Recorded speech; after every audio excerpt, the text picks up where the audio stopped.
Top 100 Scary SCPs.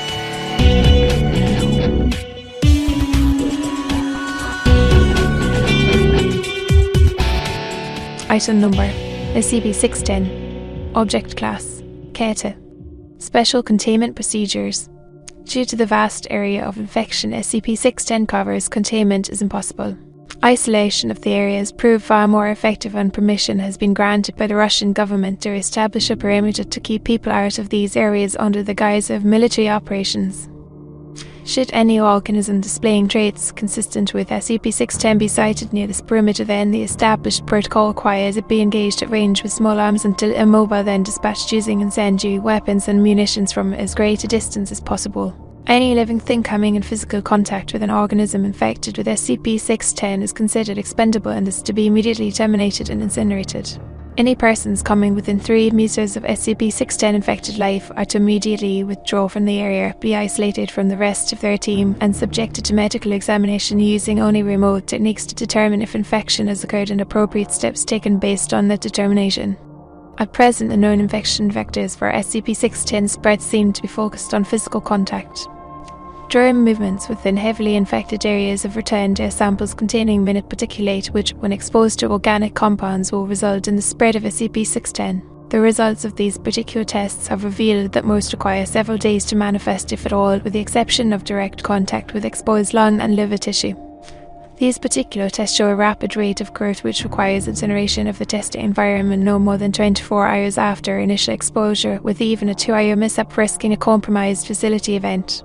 Given that this kind of rapid growth only occurs in organic material existing outside the human body, this form of infection is currently considered a minor concern.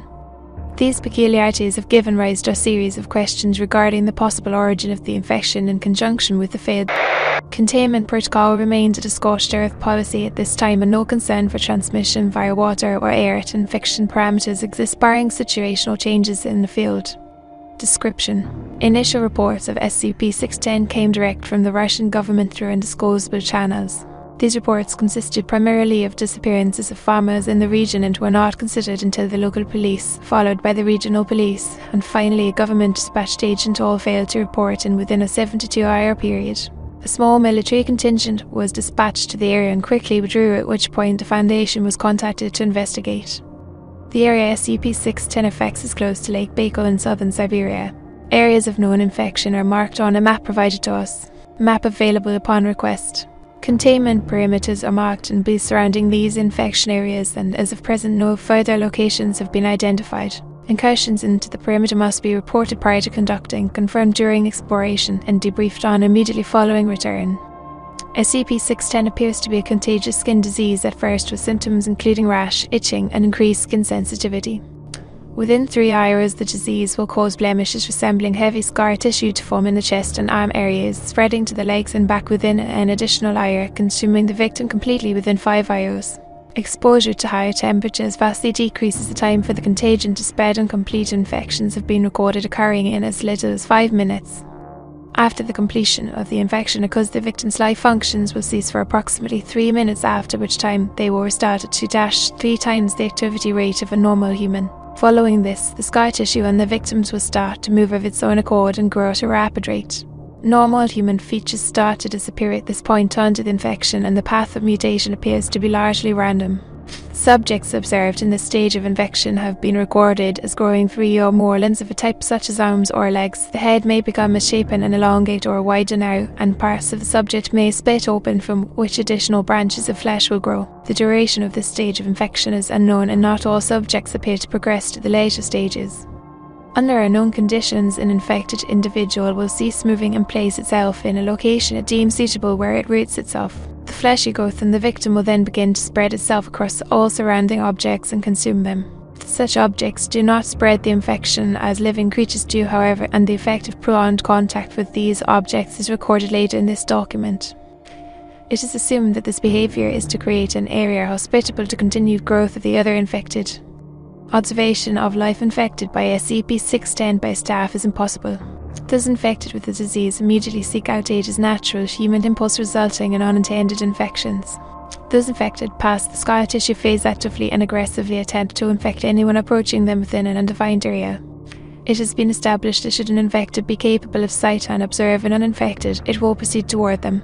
If the infected has lost the ability of sight, a range of approximately 30 meters is considered safe. Observation of life infected by SCP-610 by staff is impossible. Those infected with the disease immediately seek out aid as natural human impulse, resulting in unintended infections. Those infected past the scar tissue phase actively and aggressively attempt to infect anyone approaching them within an undefined area. It has been established that should an infected be capable of sight and observe an uninfected, it will proceed toward them. If the infected has lost the ability of sight, a range of approximately 30 meters is considered safe. Observation of SCP-610 infected settlements has been established using artificial methods such as remote robots. The data returned from these observations, coupled with the overly aggressive nature of the infected to attempt to spread SCP-610, has resulted in the keter classification. However, so long as nothing is allowed to enter or leave the infected areas, it is considered a neutralized threat. Of concern are the cavernous areas beneath the infected settlements that were discovered during the exploration, and attempts to get research personnel into these areas are underway. The following are a set of field logs recorded by between the dates of Field Log SCP-610-L1 Begin Log. After establishing the containment perimeter for SCP-610, the Russian government approved our request to research and investigate the area. For the first such exploration, a small commanded unit known as Herbie was dispatched at a safe distance and directed towards Site 8. Herbie has a battery life of 12 hours and a control range far wider than that required for this dispatch. Herbie is able to enter Site without incident. The landscape around Site shows early stages of assimilation by a singular SCP-610 infected who have fallen at largely random intervals around what remains of the village. Many of the homes appear to have suffered fire damage long since put out, however a fair amount remain intact. Aerial reconnaissance of Site combined with thermal imaging has predicted an estimated population of 79 infected. Immobile infected are included in this number. However, it is difficult to ascertain an exact percentage of mobile versus immobile. Varying degrees of physical mutation due to SCP-610 are present in Site, and it is assumed that all the inhabitants are in advanced stages of infection. Herbie observed the exterior of the village for 2 hours, during which time all infected behaved with what appeared to be a loose sense of social structure. Because Herbie remained stationary during this observation period, it is unknown precisely what each individual infected person was doing. However, the Central Plaza experienced occasional bursts of activity and downtime. Requiring more information, Herbie was directed to follow an infected as it entered a home. There's bumpy camera feed as Herbie scoots over the gravel behind the quickly shambling infected person. The interior of this home is the same as that attached to the primary file for SCP-610. The infected being tailed is the one sitting at the table. After entering the home, Herbie's camera was raised slowly as to not draw attention. This action was either unnoticed or ignored. The infected person is watched from the doorway as it hobbles around the home and stops at each of the other visible infected organisms. However, it appears to ignore the one under the table, which, while not immobile, does not leave that area. What this creature was before infection is unclear. After lapping the table and repeating this procedure 3 times, the primary infected person, known as Alpha, henceforward, stops at the bedridden infected, known as Beta, and proceeds to assault it with furious punches. Beta is unable to leave the bed for unknown reasons, but is not completely immobile as it flails its arms in response to the beatings delivered by Alpha. After several sustained minutes of this beating, a piercing sound explodes from the area around Beta, who then proceeds to project a cloud of unknown matter into the air from its chest cavity. Alpha lingers in the cloud as it floats in the air around them, slowly descending to the ground. The unknown life form on the table aside Beta begins to twitch in an apparent seizure, and Alpha then laps the room twice more, stopping again at each infected organism, but still ignoring the one under the table, as well as Beta now. After these 2 laps, Alpha seats itself at the table and reaches out to position the 3 plates atop it, as if setting a dinner set. After the plates are positioned, the facial tendrils extending from Alpha wiggle up and start to coil on one of the plates before tearing apart and separating.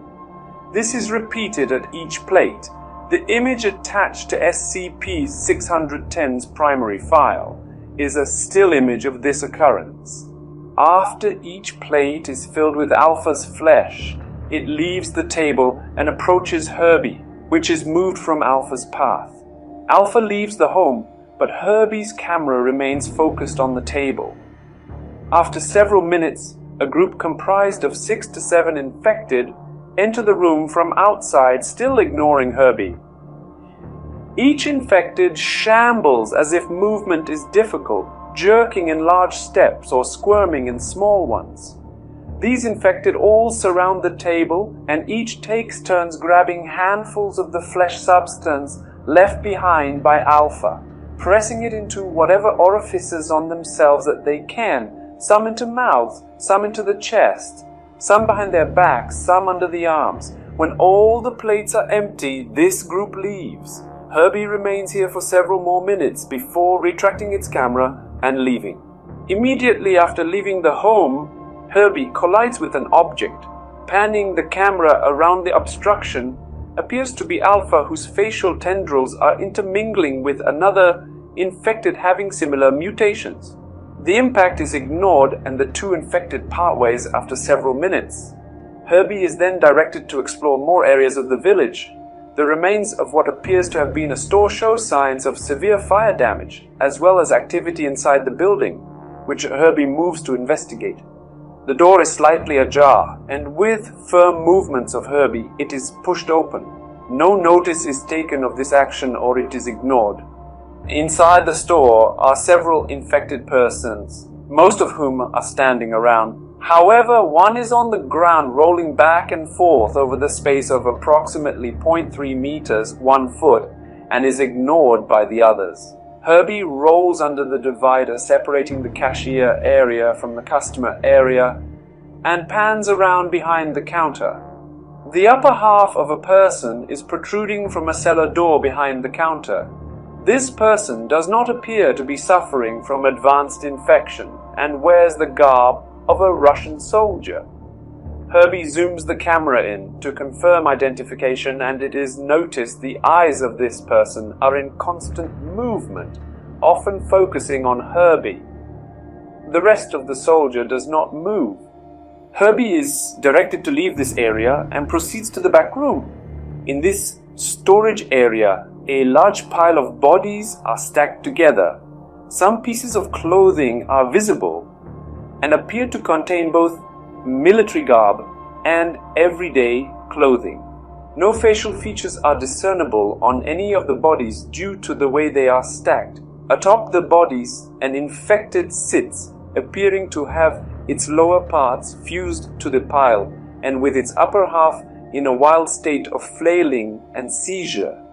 Approximately every 10 seconds, a burst of spores flies out the top of this infected, which linger in the air. Herbie is directed to leave the building. After leaving this building, Herbie passes by the village well, surrounding which are a series of immobile infected, all facing the well.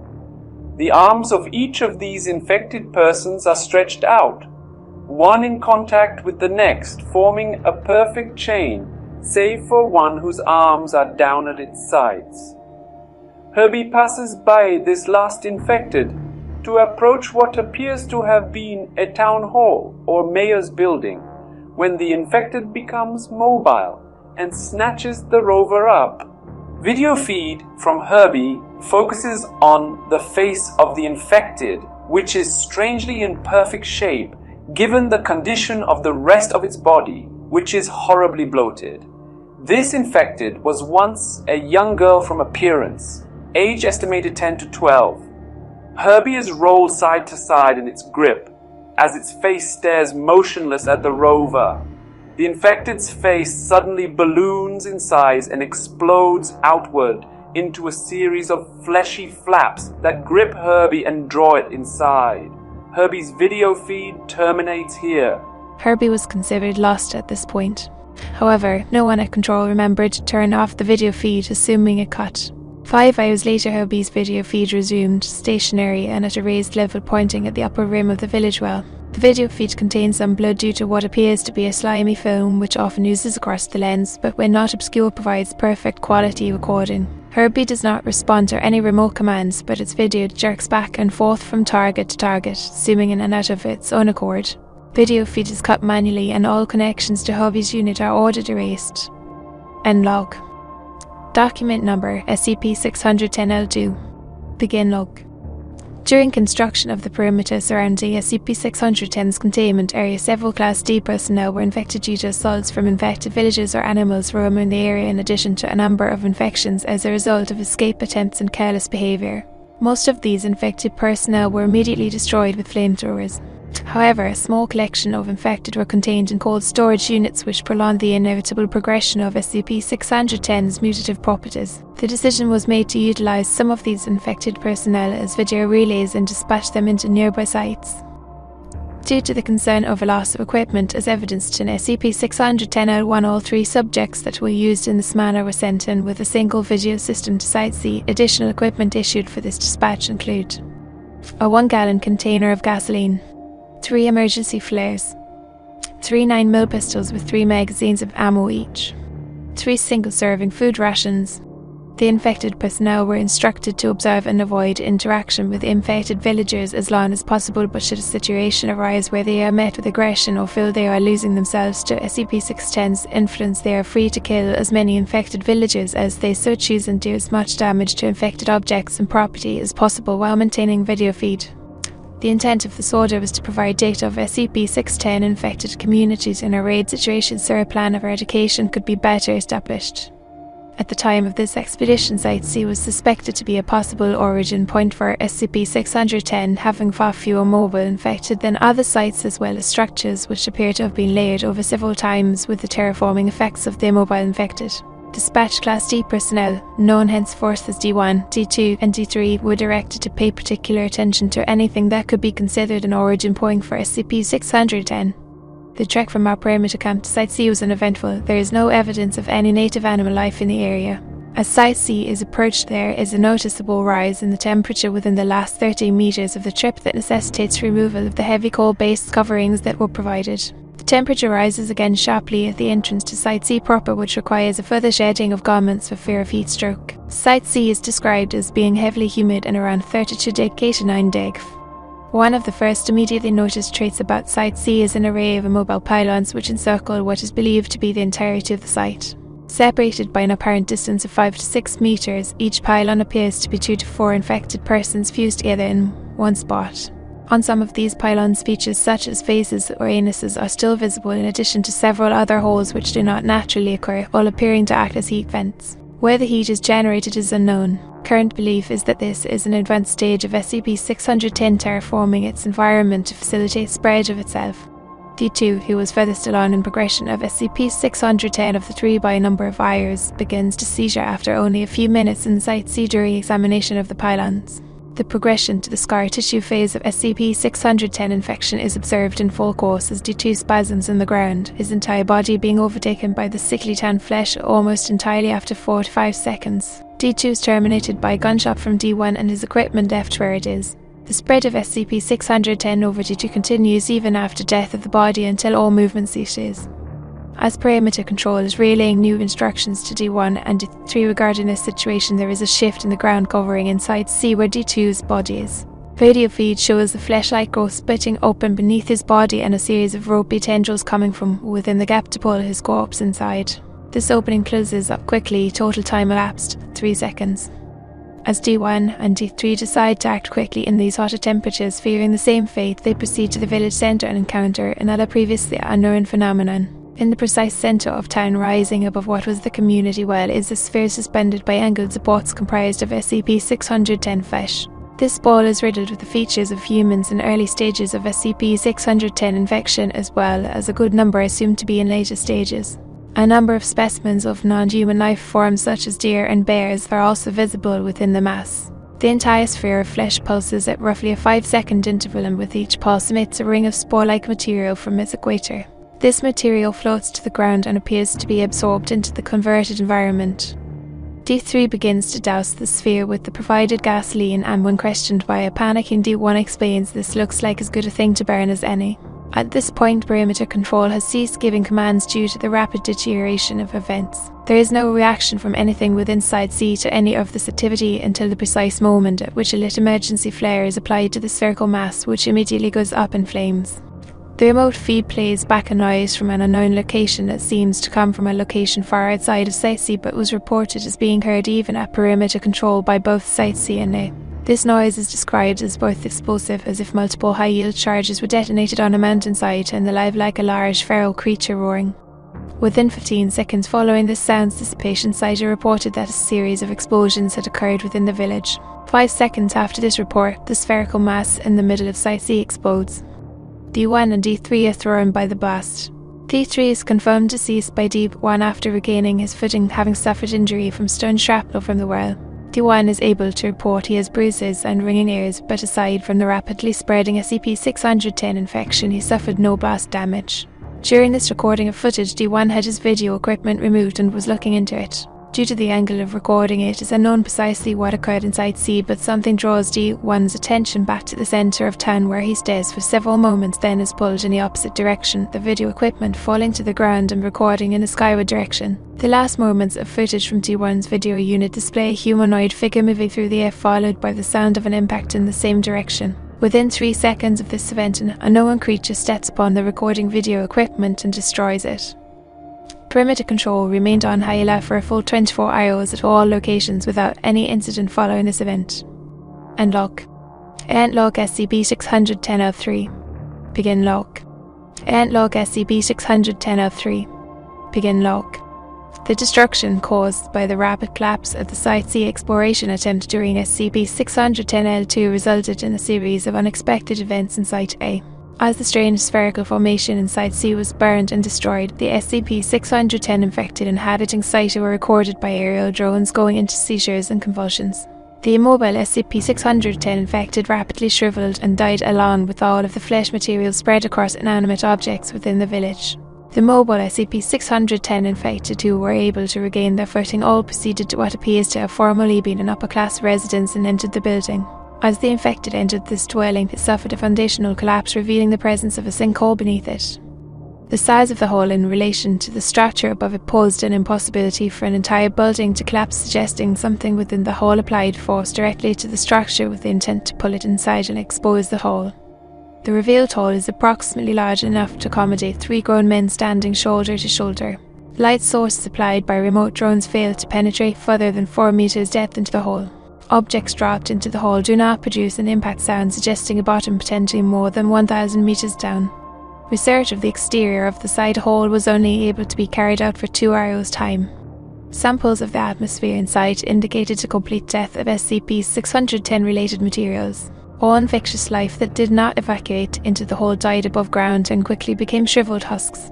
Manned exploration of Site was approved and commenced immediately. In the span of 30 minutes, a total of 3 research teams consisting of 2 to 3 research staff and 4 to 5 armed escort each were dispatched and setting up stations within the remains of the village.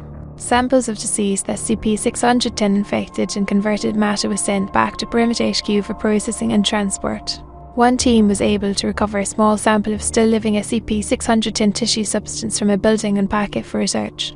Within the second hour of exploration of Site, a series of echo reverberation units was set up surrounding the hole with the intent of getting an accurate mapping of the hole and possible branch tunnels.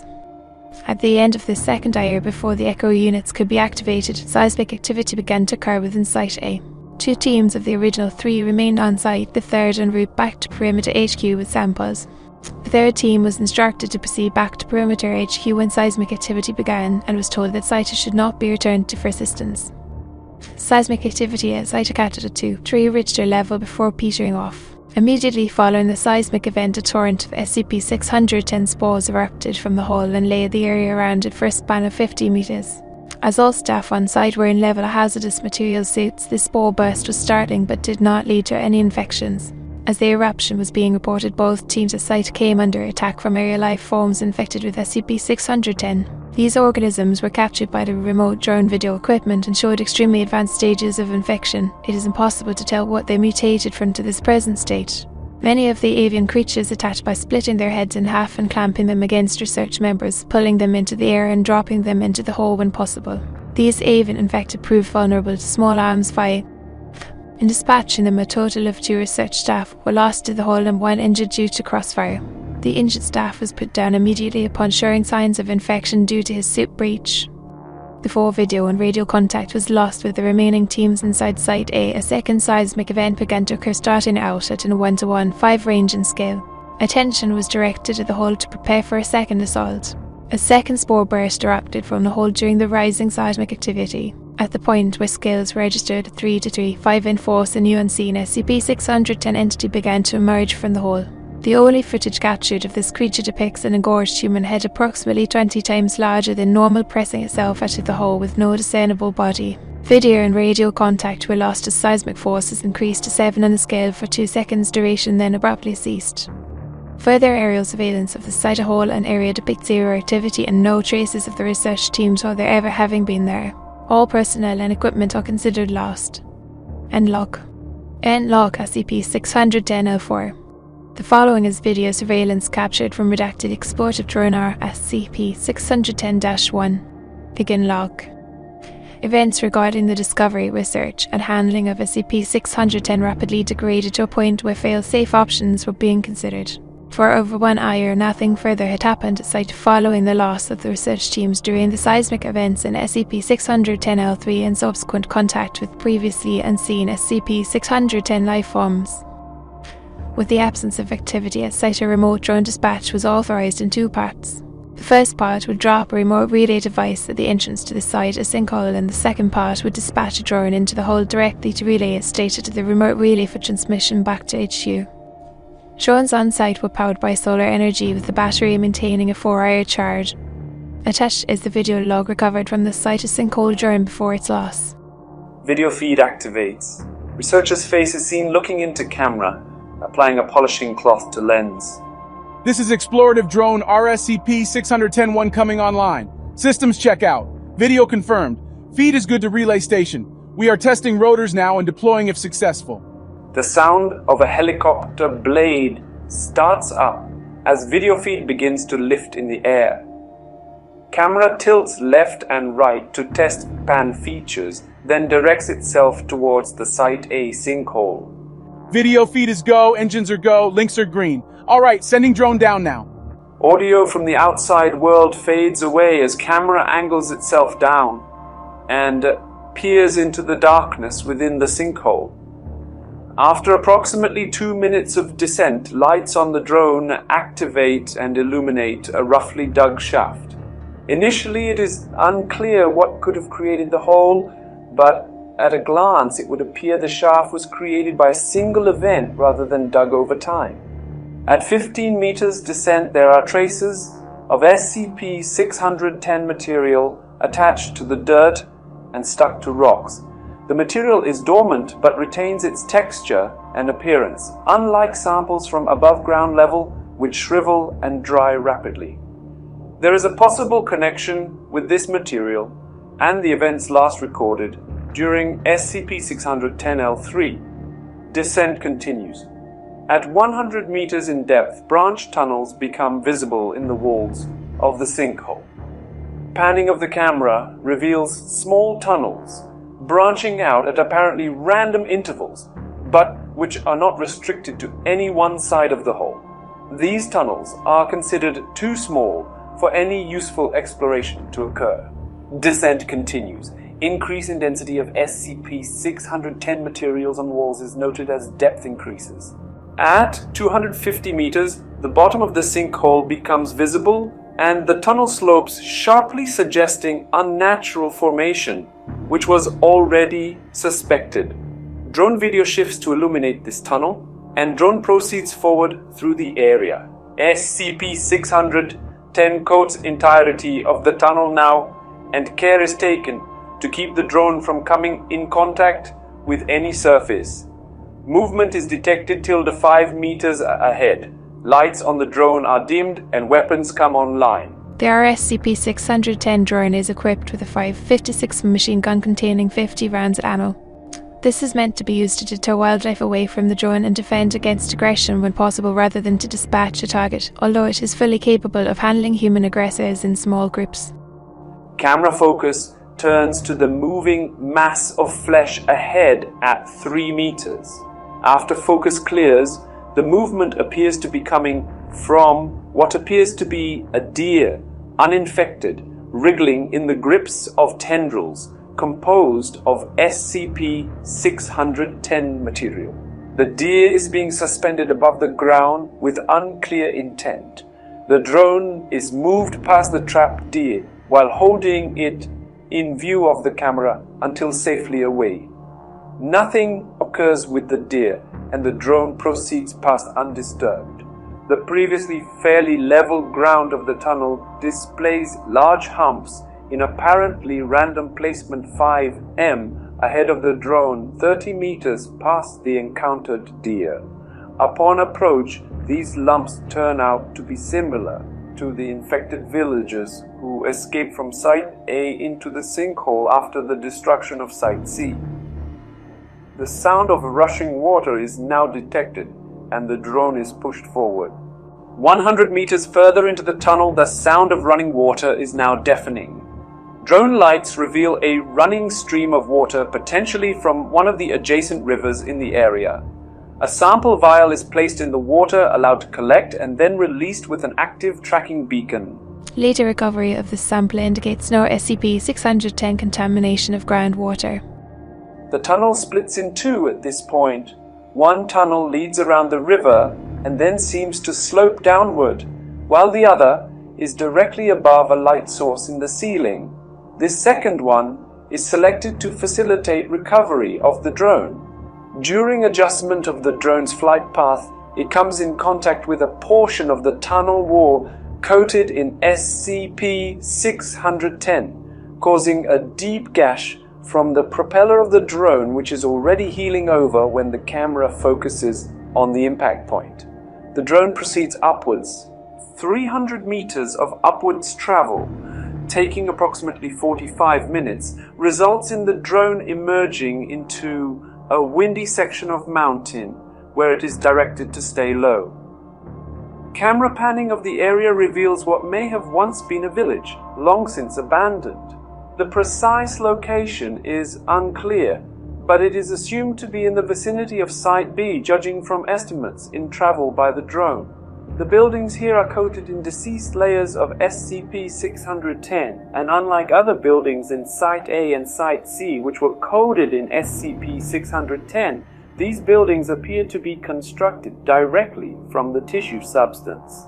After a cursory scan of Site B, it is determined there is no life here, either natural or SCP-610 related, so the drone is directed back into the tunnel, as the winds around the area make aerial recovery impossible. Upon descent into the tunnel, a deep roaring sound fills the audio and video feed, becomes choppy as something blocks the signal. During the periods in which connection to the drone is clearest, its camera and weapon are angled downward, and propellers slow in speed to allow a faster drop. Video feed becomes entirely clear for the final 2 minutes before feed is lost. Rushing up toward the drone from the area below is what appears to be a large human face, stretched to 20 times its proportions, with no features save those created by the SCP-610 material. There are eye sockets, but no eyes, a mouth, but no teeth. The drone fires upon this rushing mass of SCP-610, but the bullets do not deter it, impact points remaining visible for several seconds before closing over themselves. There is no room in the tunnel for the drone to take evasive action, and it is swallowed by the mass. Our SCP-610 is considered lost until 3 hours later when feed inexplicably returns. A video feed from the drone appears to show a series of structures illuminated by one of the 2 lights on the drone. The camera pans around without instructions from the remote relays or HQ, capturing a vast number of shambling entities within the area. SCP-610 material moves over the lens of the drone and video feed is permanently severed. Manned exploration was approved. Results are in document SCP-610-L5. End log. Event log SCP-610-L5. Beginning log. Approval from Central HQ was granted for a manned assault excursion into the tunnels beneath Site to try to ascertain the extent of the SCP-610 infection. The destruction of Site A and Site C have established SCP-610 can be contained and destroyed, making the source of the infection top priority. The initial descent into the tunnels consists of 5 teams, 2 research and 3 assault, along with enough equipment to establish an underground base of operations. Descent into the tunnels was established using pulley systems and a lift to move equipment. Assault teams were the first to descend, armed with flame units to clean SCP-610 out of the area. All teams were able to descend without incident, and flame units took point, providing an undisturbed journey toward the water source where the SCP-610 drone was lost. Base camp for underground SCP-610 operations resides at the bottom of a 3-way junction, for if the water flow is included. The first pathway is that which led from Site to Cavern HQ. The second is the pathway to the ruined village residing in the mountains above where our SCP-610 was destroyed by a large unknown SCP-610 entity. The third pathway heads west and seems to follow the flow of water for an unknown distance. The cavern area here is quite large and is supported by a number of rock formations that are coated with decayed SCP-610 material. The state of this material suggests great age and appears to reinforce the structural supports. Whether this is intentional or coincidental is unknown. The 2 research teams split activities between building Cavern HQ and collecting samples of SCP-610 in various states. No contagious materials were detected within this area, and the creature recorded by unmanned drones did not appear at any point to the Cavern staff. Of the 4 research teams, 3 were ordered to proceed down the unexplored pathway while an aerial drone was prepped for a second recon of the vertical shaft. SCP-610 infection did not appear in the pathway until approximately 3 km, and serious infection did not appear until 16 km in. Even after the lengths travelled by the assault teams, no SCP-610 infectious life forms were encountered, and the fleshy material coating the cavern walls posed no threat to the team. The most significant reports at this time were the increasing thickness of material, suggesting a source, and the complete lack of SCP-610 contamination in the water. As a test, a sample of SCP-610 was cut away from the cavern wall and placed in the flow of water. It exhibited no unusual reactions, but was quickly swept away by the current. At 20 km in, the leader of the assault teams requested a transport buggy be dispatched to them. One was available at the above ground HQ. However, it would take time to move it to Cavern HQ and then remote drive it to the teams. Rations provided to the assault teams was sufficient, so a camp was established while the buggy was moved and readied.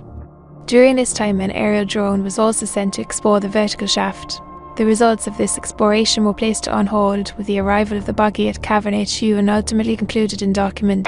The buggy was navigated to the assault team encampment with no events en route. However, upon arrival and preparation to continue the exploration, the assault teams came under attack by a number of large SCP-610 infected life forms that emerged from the area ahead of them. Video recovered from the assault team cameras showed them caught off guard as the SCP-610 infected made no sound and were undetectable. On one film, for 1 to 2 seconds, it appears that some of the creatures are coming out of the SCP-610 materials in the wall, not emerging from them so much as being created by the material and then breaking away to act independently. During this assault, in an attempt to protect the buggy, redacted members were lost to the water currents and contact with them was lost. Contact was regained, however, and is recorded in SCP-610-L6. The remainder of the assault team now consisted of 3 members, armed with a single flame unit. Use of this unit to repel the assault proved vital as standard firearms did minimal damage to the infected creatures. These infected creatures show minimal traits to associate them with any known form of life in a region, giving rise to the belief they may have been spawned by the SCP-610 infection itself as a form of defense. No further casualties were suffered during the raid, and the remaining members managed to eliminate all attacking infected, allowing them to continue with exploration with added orders to attempt to locate lost team members. A further 20 km into the tunnel, the river separated from the tunnel pathway and the team was instructed to abandon the recovery order given the inability to navigate the waters safely. A total time of redacted passed before the remaining assault team reached an end in the tunnel. At the perimeter of the area now known as Site B, the team came under assault again from a smaller number of SCP-610 that were much larger in size. These infected appeared in the tunnel as if they were lying in wait for the approaching team. These creatures were dispatched using the flame unit, although all fuel for the unit was expended in this act. The assault team was now limited to standard weapons and short-range personal flame units. A time lapse of 5 minutes is allowed to pass before the team proceeds further into Site B, cautious of further assaults by SCP-610 infected. The tunnel widens out into what appears to have once been a village of indeterminate age. The construction of the buildings in this area are primitive compared to the settlements at Site A and Site C and are of clearly human construction. Many buildings rest at angles or slants, suggesting they were disturbed by a cave-in. Of interest is a building that appears to be a church with a working clock tower. This building is built atop the remains of 2 older buildings that have fallen completely and has a visibly stable foundation. Surrounding all structures in this area is a depression in the ground filled with a substance resembling a liquefied form of SCP-610 flesh and materials. The pool moves as if acted upon by minute and unseen forces, rippling upward from invisible contact points and rolling in waves from unfelt winds. The team avoids this pool at all times and proceeds through the ruins slowly on stable foundations where possible, making the church their target area. Within the church are pews, as would be expected. However, there are only 4, one of them shattered, when the building could accommodate as many as 20. The 3 intact pews are arranged in a 2-1 formation facing a pulpit. There is no trace of dust on any surface, the entire area appearing to be immaculately clean given the location and believed age. Behind the pulpit is a hole in the floor exposing an area of the SCP-610 pool beneath the building. The church and ruins appear to be uninhabited, and exploration of the church proper is uneventful until the clock tower bell tolls. This tolling triggers a shudder in the building, followed by human screams from the ceiling. Light shone upon the ceiling reveal a large mass of SCP-610 from which descend a series of 6 wooden circles. Strapped to each circle is a living human coated entirely from neck to toe in SCP-610, but having an exposed head which appears uninfected. These human captives scream as the bell continues to toll and the circles move to the ground. The team begins to move toward one to investigate, when an unknown creature cries from outside the building, prompting them to take cover in shadows near the pulpit. Light sources are extinguished, pitching the entire area into darkness. Night vision is left off to avoid revealing the team's location. Sounds continue to emit from the outside of the church, drawing closer but lower than the frantic screams of the captive humans. At least one noticed the team, as the captive humans often call out to be saved. From the entrance to the church, a candle lights on the side of the doorway, then one on the other side. A figure is seen holding a small torch and moving back and forth between a series of candles to light the doorway. The flame is then applied to a rip coated in SCP-610, which quickly ignites and spreads up to a peculiar chandelier system at the church entrance. The light from the system illuminates most of the crosses but does not reach the team's hiding place. Those captives who appear in the light do not show stunted signs of the beige-coloured SCP-610 infection, but instead are wrapped in a red variant of it which shows signs of constant motion rippling across itself in waves. From outside the church, a flood of SCP-610 infected shamble quickly into the area, ignoring the man who lit the candles and stands in the middle of the room. They proceed to the captives in the wooden circles and begin to pull at the red SCP-610 masses, resulting in further screams and cries. From what can be gathered from the returned video feed, the red SCP-610 seems to be connected to the captives and is using them as a source of sustenance that it then uses to grow and feed the normal SCP-610 infected. Overly zealous infected terror, the red mass too hard, which results in pulling skin and tissue from the human captive beneath. This exposed area is quickly covered over by the red mass, which then grows in size. Feeding like this continues for approximately 6 minutes, at which time the candle-bearing figure sounds are gone and all infected entities move to the pews. There are several more creatures than seats, but none move past the frontmost pews. The figure who sounded the gong does not move, spontaneously collapsing as if made from hollow clay. From the pulpit area, activity is noticed as a pillar of SCP-610 flesh rises through the hole and extends, directing itself toward the gathered creatures. No sound is heard and no motion is recorded once the pillar stops moving. This silent period persists for 10 minutes without even the human captives making a sound, having fallen silent at an unknown point. The pillar of SCP-610 retracts back into the hall it emerged from without any warning, prompting the departure of the infected from the building. The candles remain lit and the team emerges after all infected appear to leave the area.